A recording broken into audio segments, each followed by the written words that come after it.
दोस्तों, कितना प्यार भरा त्योहार होता है ना ये रक्षाबंधन का। दिखने में यह धागा बहुत साधारण सा होता है, पर बहन द्वारा भाई की कलाई पर बांधा गया यह धागा विश्वास का अनमोल प्रतीक होता है। दोस्तों, रक्षाबंधन हमारे देश का एक प्रमुख त्योहार है। यह श्रावण मास की पूर्णिमा को मनाया जाता है। इसे नारियली पूर्णिमा भी कहते हैं। रक्षाबंधन के दिन भगवान शिव का पूजन होता है और इस दिन भारत के प्रसिद्ध तीर्थ अमरनाथ में एक दिन के लिए शिवलिंग का निर्माण होता है। इस दिन यात्री कठिन यात्रा करके भगवान शिव के दर्शन करते हैं।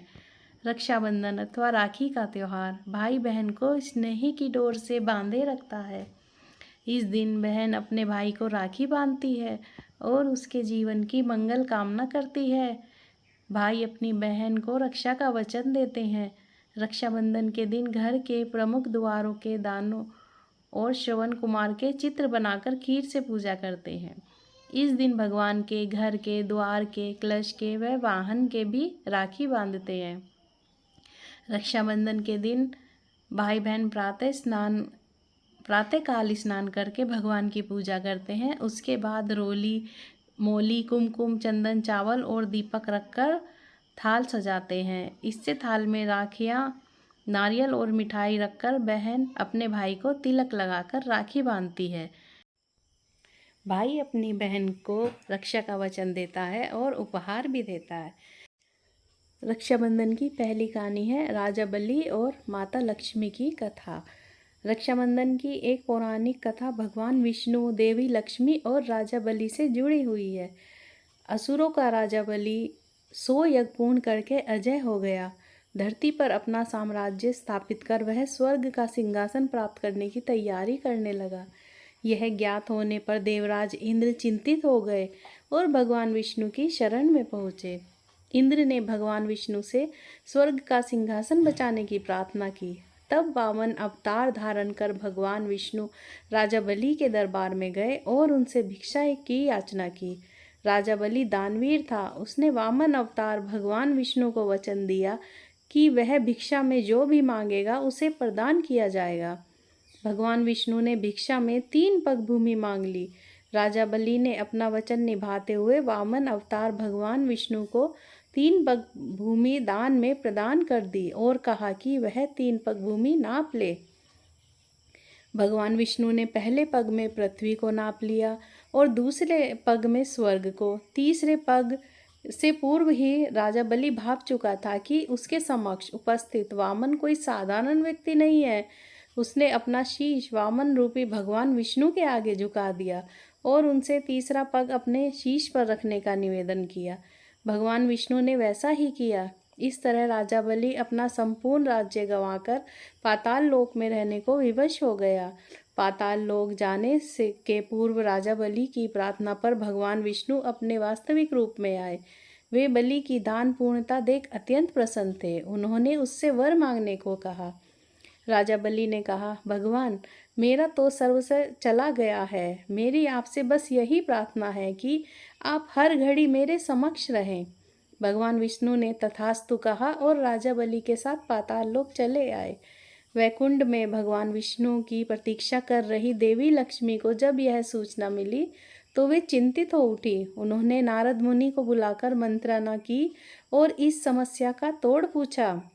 नारद मुनि ने उन्हें सुझाया कि वे राजा बलि को रक्षा सूत्र बांधकर अपना भाई बना ले और उपहार स्वरूप भगवान विष्णु को मांग ले। देवी लक्ष्मी गरीब महिला का भेष धरकर पाताल लोक पहुंची और नारद के सुझाए अनुसार राजा बलि की कलाई में रक्षा सूत्र बांधा। तब राजा बलि बोला, आपको देने मेरे पास कुछ नहीं है। तब लक्ष्मी देवी ने अपने वास्तविक स्वरूप में आई और बोली, आपके पास तो साक्षात भगवान विष्णु है, मुझे वही चाहिए। राजा बलि ने भगवान विष्णु को देवी लक्ष्मी के साथ जाने दिया। जाते जाते भगवान विष्णु ने राजा बलि से कहा कि वे हर साल 4 माह पाताल लोक में निवास करेंगे। वे 4 माह चतुर्दशी कहलाते हैं और देवशयनी एकादशी से प्रारंभ होकर देवउठनी एकादशी तक चलते हैं। जिस दिन देवी लक्ष्मी ने राजा बलि को रक्षा सूत्र बांधा था वह श्रावण मास की पूर्णिमा का दिन था। तब से वह दिन रक्षाबंधन के रूप में मनाया जाता है और उस दिन बहनें अपने भाइयों की कलाई पर रक्षा सूत्र राखी बांधती हैं और भाई बहनों की रक्षा का वचन देते हैं। दोस्तों, रक्षाबंधन की दूसरी कहानी है श्री कृष्ण और द्रौपदी की कथा। यह पौराणिक कथा महाभारत काल से जुड़ी हुई है। अपनी राजधानी इंद्रप्रस्थ में युधिष्ठिर ने राजसूय यज्ञ का आयोजन किया। उस यज्ञ में शिशुपाल भी उपस्थित हुआ।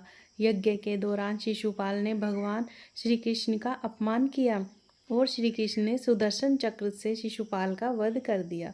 शिशुपाल का वध कर लौटते समय सुदर्शन चक्र से श्री कृष्ण की उंगली थोड़ी कट गई और उससे रक्त बह निकला। तब द्रौपदी ने अपने साड़ी का पल्लू फाड़कर श्री कृष्ण की उंगली पर बांधी। उस समय श्री कृष्ण ने द्रौपदी को वचन दिया कि वह इस वस्त्र के एक एक धागे का ऋण चुकाएंगे। धृतकीड़ा के समय जब कौरवों ने द्रौपदी का चीरहरण का प्रयास किया, तब श्री कृष्ण ने अपना वचन निभाते हुए चीर बढ़ाकर द्रौपदी की लाज की रक्षा की। जिस दिन द्रौपदी ने श्री कृष्ण की उंगली में अपना पल्लू बांधा था, वह श्रावण पूर्णिमा का दिन था और वह दिन रक्षाबंधन के रूप में मनाया जाता है। तीसरी कहानी है सिकंदर और राजा पुरु की कहानी। विश्व विजय के लिए निकला यूनान का सम्राट सिकंदर जब भारत पहुंचा, तो उसका सामना भारत के पुरुवंश के वीर राजा पोरस से हुआ। राजा पोरस का राज्य झेलम और चिनाब नदियों के मध्य स्थित था और सिंध पंजाब का बहुत बड़ा क्षेत्र उसके अंतर्गत आता था। सिकंदर और पोरस के मध्य घमासान युद्ध हुआ। युद्ध में सिकंदर की सेना को पोरस की सेना ने कड़ी टक्कर दी। सिकंदर की पत्नी को भारतीय त्योहार रक्षाबंधन की जानकारी थी। उसने अपने पति पर संकट के बादल मंडराते देख लिया था। उसने पोरस को राखी भेजी। राजा पोरस सिकंदर की पत्नी के द्वारा भेजी राखी देखकर आश्चर्यचकित था, लेकिन उसने राखी के धागों का मान रखा। युद्ध में एक ऐसा समय भी आया जब सिकंदर का घोड़ा पोरस के भाई के द्वारा मारा जा चुका था और सिकंदर निहत्था पोरस के सामने खड़ा था। पोरस के पास सिकंदर को समाप्त करने का यह एक श्रेष्ठ अवसर था, किंतु उसने राखी का मान रखते हुए निहत्थे सिकंदर पर वार नहीं किया और उसे छोड़ दिया। अगली कहानी है रानी कर्णवती और हुमायूं की। राखी की एक कहानी चित्तौड़गढ़ के राजपूत राजा सांगा की विधवा रानी कर्णवती और मुगल शासक हुमायूं से जुड़ी हुई है।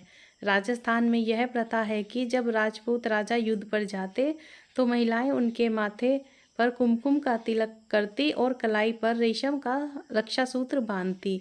उनका यह विश्वास कि रेशम का वह धागा उन्हें युद्ध में विजय दिलाएगा। गुजरात के शासक बहादुर शाह जफर ने जब चित्तौड़ पर हमला किया, तब चित्तौड़ की विधवा रानी कर्णवती ने मुगल बादशाह हुमायूं को राखी भेजी और उनसे सहायता मांगी।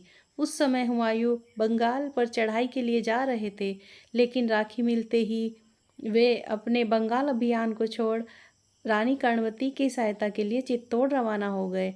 वह जमाना हाथी घोड़ों का था। हुमायूं जब तक चित्तौड़ पहुँचे तब तक देर हो चुकी थी और रानी कर्णवती ने जौहर कर लिया था। राखी का फर्ज निभाते हुमायूं ने बहादुर शाह जफर से युद्ध किया और उन्हें हराकर चित्तौड़ के शासक की बागडोर अपनी मुंहबोली बहन रानी कर्णवती के पुत्र विक्रमादित्य को सौंप दी। दोस्तों, आपको ये रक्षाबंधन की कहानियाँ कैसी लगी, हमें कमेंट करके ज़रूर बताएं। लाइक, शेयर और सब्सक्राइब भी ज़रूर करें। Thanks for watching.